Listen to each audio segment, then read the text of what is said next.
spirituality has inherent dangers to it. It's not easy work. And honestly, many people are not suited for this work because their minds are unstable, their lives are unstable. They can't even handle the basics of life, like keeping a job or paying their bills or not being addicted to booze and whatever else. And then they get into serious spiritual work and they get in way over their head.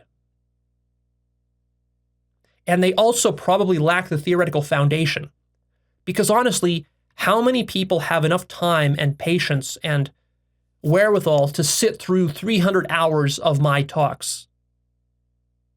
Not many. And I would say that even if you did sit through 300 hours of my talks, it would not be enough to cover all of the edge cases, all of the possibilities. You would really need to also listen to other teachers, read a bunch of books, like on my book list, watch a bunch of other videos, attend workshops and go to retreats and do all this stuff. And only then would you be in a position where you can sort of guide yourself down this path. There's another story of a lady. I've told this story in the past. There's actually a book about this on my book list. This lady who was part of the transcendental meditation movement back in like the 1970s. And she became one of their sort of teachers and facilitators. And she became so advanced as a yogi and a meditator that she was invited to like the highest levels somewhere in Europe, in Switzerland or someplace, where they would do these advanced yogic trainings with the master yogi who pioneered transcendental meditation. I don't remember his name. Yogi Magish, something like that. I forget his name. Anyways, she became very advanced with the practices. It came effortlessly to her. But this spiritual school at the time, like transcendental meditation, they didn't give you a lot of theory. They didn't tell you about what all the different states of meditation and yoga are, what all the possibilities are. They didn't really even explain what enlightenment was, or awakening, or no self, or God. They didn't explain any of this stuff, really. They just taught you a technique. So she started doing this technique, and then she quit and she got married. And a few years passed. She had a child with her husband. She got married. She even stopped meditating by that point. She was sort of out of it. But she did spend like 5 years there, in Europe meditating. But then she came out of it, and then she's just literally walking out of the bus at the bus stop, doing her chores, as a mother does. And then suddenly she had an instant enlightenment where she lost all sense of self.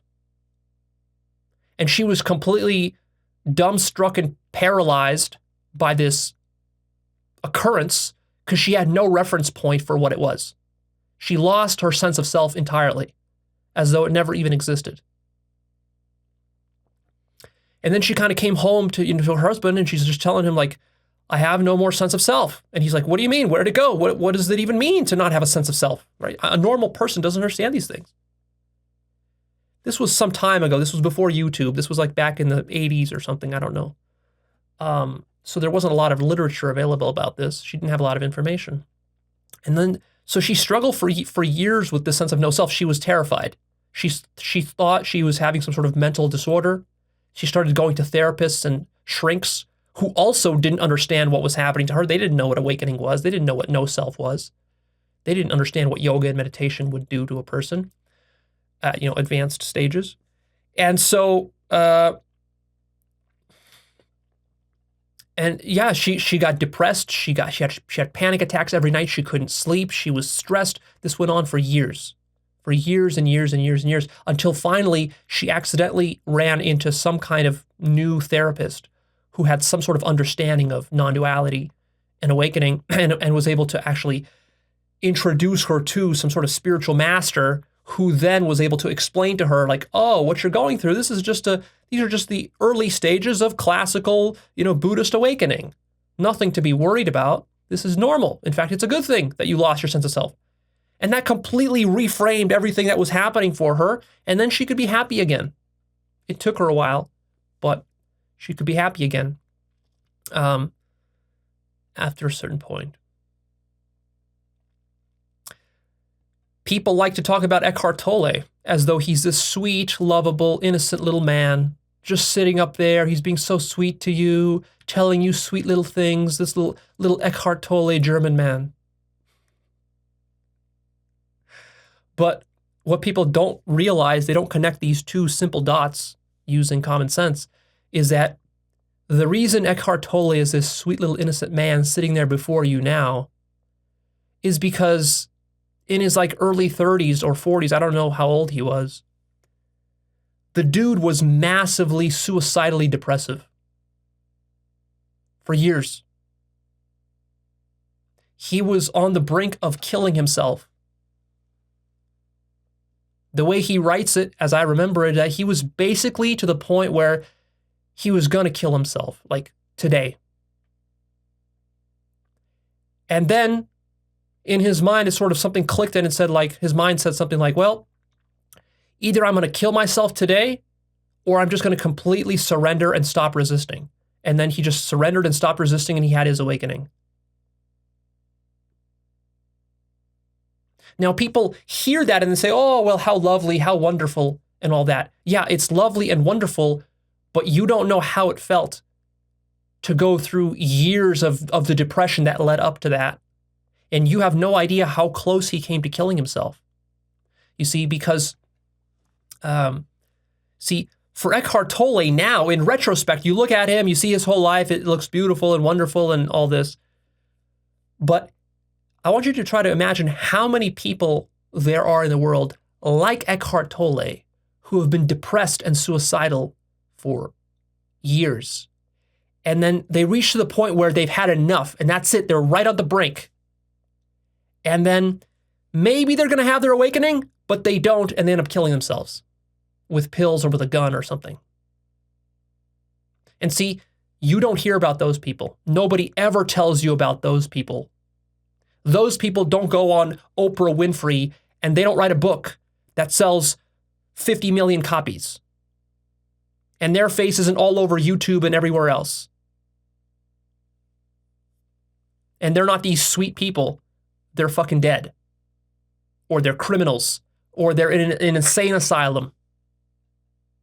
And you never hear about them again.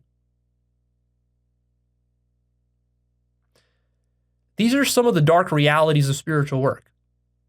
And it's important that you be aware of these.